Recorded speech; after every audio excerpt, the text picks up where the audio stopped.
म 2068 सालदेखि कार्यरत हो। सर म्याडमहरू अलि टाढा टाढा हुनुहुन्छ। कहिले बेला हामीले पनि यो खोलाले छेक्दाखेरि विद्यालय खोल्न हामीले गाह्रो छ। हो तिलबहादुरजी यहाँ निकै भावुक बन्नुभयो, किन चाहिँ यसरी भावुक बन्नुभयो? मैले गहभरि आँसु देख्दैछु। तपाईँले यो पीडा यो मिडियामा चाहिँ समग्र हाम्रा दर्शकहरूले हेरिराख्नु भएको छ। तपाईँ निकै भावुक बन्नुभयो एकाएक। अब अलिकता किनभने बर्सातको मौसममा यो खोला नाला यो बढ्यो भने सरहरू पनि टाढाबाट आन पाउनुहुन्न। कहिले बेला एक्लैले पनि यो विद्यालयलाई मैले चाहिँ आफ्नै रेखदेख गर्नु मेरो चाहिँ जिम्मेवारी हुन्छ। अनि त्यसैले गर्दाखेरि अब यो बाटो पनि म आउन पाएन भने विद्यालय हाम्रो वञ्चितै हुन्छ।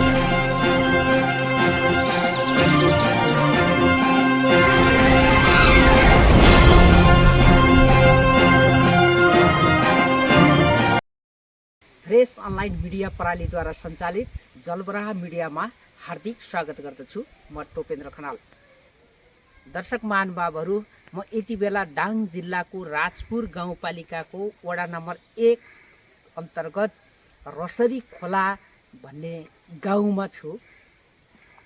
तपाईहरूलाई म यो दृश्य देखाउँछु। एउटा चाहिँ यहाँ खोला छ, हजुरहरूले पनि देख्न सक्नुहुन्छ। यो खोला चाहिँ रसरी खोलामा रहेको रामेश्वरी आधारभूत विद्यालयको नजिकै छ। र यहाँ मैले यो भिडियो सामग्री यहाँहरूको बिचमा किन राख्दैछु भने यो खोलामा कल्भर्ट नभएको कारणले गर्दा खोलादेखि दक्षिणतर्फ करिब 35 घरको बसोबास रहेको पाइन्छ। र त्यो 35 घरकाबाट पढ्नका निम्ति नजिकै रहेको विद्यालयमा विद्यार्थी भाइ बहिनीहरू आउनुहुन्छ। आधारभूत तहको कक्षा 5 सम्मको लागि पठन पाठन आफ्नो चाहिँ शिक्षा आर्जन गर्नको निम्ति यो रामेश्वरी आधारभूत विद्यालयमा आउनुहुन्छ भने त्यसदेखि माथिका विद्यार्थी भाइ बहिनीहरू अर्थात् कक्षा 6 देखिका विद्यार्थी भाइ बहिनीहरू राजपुर गाउँपालिकाको वडा नम्बर 2 तर्फ जानुपर्ने हुन्छ। र यो खोलाले गर्दा ती बालबालिकाहरू लगायत यहाँका चाहिँ बासिन्दाहरू, आमा बुवा दाजुभाइहरू जति पनि हुनुहुन्छ उहाँहरूले शास्ति भोग्नु परेको छ। र यो विषयमा सम्बन्धित निकायले एउटा कल्भर्ट निर्माण गरिदिँदा पनि कल्भर्ट निर्माण गरिदिए पश्चात यो समस्या चाहिँ अहिले समाधान हुन्थ्यो र त्यो विद्यार्थी भाइ बहिनीहरूलाई पनि सहज हुन्थ्यो, आवत जावतमा निकै सहज हुन्थ्यो भन्ने चाहिँ उद्देश्यले म यो सम्बन्धित निकाय समक्ष यो भिडियो पुर्याउन र चाहिँ यसलाई विशेष पहलका साथ यसलाई चाहिँ यो कल्भर्ट निर्माण होस् भन्ने उद्देश्यले यहाँको सामु यो भिडियो ल्याएको छु। कृपया यहाँहरूलाई कस्तो लाग्छ आफ्नो प्रतिक्रिया दिन नभुल्नुहोला। र यसै सन्दर्भमा म यसै स्थानका अर्थात् यो रामेश्वरी आधारभूत विद्यालयका कार्यालय सहयोगीलाई थोरै यस विषयमा आफ्नो भनाइ राख्नका निम्ति म आमन्त्रण गर्दैछु र तपाईँहरूलाई देखाउँदैछु। उहाँको कुराकानी सुनौ है त। परिचय? हजुर नमस्कार, मेरो नाम तिलबहादुर कामी हो। म यसरी रामेश्वरी जनता आधारभूत विद्यालयको सहयोगी हुँ। रामेश्वरी आधारभूत विद्यालयको कार्यालय सहयोगी हो। म 2068 सालदेखि कार्यरत हो। सर म्याडमहरू अलि टाढा टाढा हुनुहुन्छ। कहिले बेला हामीले पनि यो खोलाले छेक्दाखेरि विद्यालय खोल्न हामीले गाह्रो छ। अनि विद्यार्थीहरू पनि आवत जावत गर्न अलि अप्ठ्यारो छ। अब टाढा टाढा वहाँतिर बेला स्कुलसम्म जाने विद्यार्थीहरू हाम्रो चाहिँ 35-40 जना हुन्छन्। यसमा चाहिँ कल्भर्ट अलिकति हामीलाई चाहिँ हेरिदिन पाए हामीलाई पनि यो बाटो आउने जाने सहज हुने हुन्थ्यो। तिलबहादुरजी यहाँ निकै भावुक बन्नुभयो, किन चाहिँ यसरी भावुक बन्नुभयो? मैले गहभरि आँसु देख्दैछु। तपाईँले यो पीडा यो मिडियामा चाहिँ समग्र हाम्रा दर्शकहरूले हेरिराख्नु भएको छ। तपाईँ निकै भावुक बन्नुभयो एकाएक। अब अलिकता किनभने बर्सातको मौसममा यो खोला नाला यो बढ्यो भने सरहरू पनि टाढाबाट आन पाउनुहुन्न।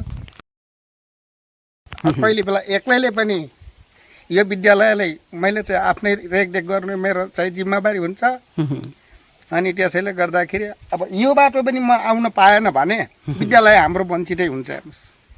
भनेपछि बालबालिकाहरूको उपस्थिति पनि नहुने भयो अनि शिक्षक स्टाफ पनि उपस्थिति नहुने भयो। अब ठुलो खोलामा त सम्भवै छैन। अब दुईटा खोला हामीले उता तीनवटा खोला तरेर आउनुपर्छ। त्यसमा चाहिँ ठुलो भल आइगयो भने त अब सरहरूले पनि अब त्यत्रो सम्भवै हुँदैन। अब यहाँतिमा यो यति भइदियो भने त कमसेकम म घरबाट यहाँ आएर उतातिरका विद्यार्थीहरूलाई पाइपर्नेवालालाई पाइ यतातिरबाट निकासबाट पनि ल्याउन सक्यो। अनि यति आएपछि त म आएर स्कुल खोलेँ भने अब सबै विद्यार्थीहरूले आवत जावत गर्नको लागि पनि सहज होला भन्ने आशा छ सर।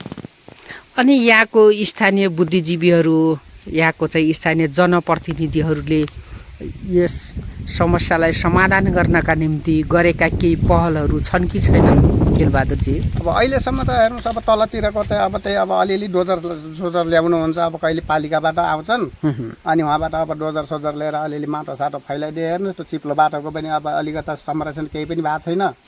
अनि अब झरी बाटो गर्ने बेला बाहेकै चल्ने गाह्रो छ, ओतै चल्न गाह्रो छ। सबभन्दा अब तिनलाई पनि अलिकता नाली कटान अलिकता तिनलाई चाहिँ ठाउँ अलिकता मुक्ताएर ल्याइदिएपछि नाली साली कटानको एउटा उदिएपछि हाम्रो पनि तलको मूल बाटोले पनि राम्रो सहज हुन्थ्यो भन्ने आशा छ। यो विषयमा यस स्थानका चाहिँ बुद्धिजीवीहरू समाजसेवीहरूले 1 नम्बर वडा कार्यालयलाई र राजपुर गाउँपालिकाको कार्यालयमा केही चाहिँ ज्ञापन पत्रहरू बुझाउने उहाँहरूलाई चाहिँ भन्ने कामहरू गर्नु भएको छ कि छैन? त्यस्तो त छैन सर। अब एकचोटि चाहिँ मैले 1 नम्बर वाडामा मैले चाहिँ लेखेर दिएको हुँ। अनि हाम्रो चाहिँ यस्तो चाहिँ अलिकता हाम्रो चाहिँ विद्यार्थीले बर्खामा याममा चाहिँ अब यताबाट आवत जावत गर्न पनि समस्या छ। अनि अब म पनि एउटा सहयोगी त्यो नाताले गर्दाखेरि मलाई चाहिँ नखटी नहुनु पर्ने बाध्यता हुन्छ। तर खोलैले छेकिसक्यो भने अब आउन त मलाई गाह्रै हुन्छ। त्यही भनेर मैले एकचोटि चाहिँ वाडामा चाहिँ मैले लेखेर दिएँ हुँ। त्यसपछि के भयो? त्यसको सुनवाई भयो? त्यसपछि केही सुनाइ भनाइ केही पनि भएन। हेर्नुहोस् मौखिकको कारणले त आउने बेला चाहिँ मैले एकचोटि वडा अध्यक्षले पनि भने हौँ। अनि हुन्छ अब यसलाई चाहिँ हेरौँला। अब तलैबाट हामी चाहिँ मेसैसँग आउँदैछौँ भन्ने कुरा गर्नुभयो। अब न तलको भएको छ न माथिको भएको छ। अब एकचोटि अब आउनुभयो भने उयो हतार 8-10 घन्टा त्यही डोजर नचाइदिनुहुन्छ बाटामा। अनि त्यहाँ दर्शक तपाईँहरूले भर्खरै सुन्नुभयो यो यसै स्थानका लामो समयदेखि रामेश्वरी आधारभूत विद्यालयमा कार्यालय सहयोगको रूपमा काम गर्दै आउनुभएका दिलबहादुर कामीजीका कुराकानी सुन्नुभयो। उहाँ निकै भावुक बन्नुभयो। धेरै ठुलो माग पनि छैन। एउटा सामान्य एउटा चाहिँ कल्भर्ट निर्माण गर्ने चाहिँ माग हो। यसलाई चाहिँ सम्बन्धित निकायले ध्यान दिनुभयो र समयमै यो समस्याको समयमै समाधान गर्नुभयो भने यहाँको 35 घरका साथमा हामी सबैलाई चाहिँ सहज हुने थियो होला भन्ने लाग्छ। कृपया यो भिडियो कहाँबाट हेर्दै हुनुहुन्छ जहाँबाट हेरे पनि यसलाई चाहिँ लाइक कमेन्ट गर्न नबिर्सिनुहोला। र यस्तै भिडियो थप नयाँ भिडियोहरू हेर्नका निम्ति जलबराह मिडियालाई फलो गर्दै जानुहोला। र यसरी विभिन्न ठाउँमा रहेका यस्ता समस्याहरू छन्।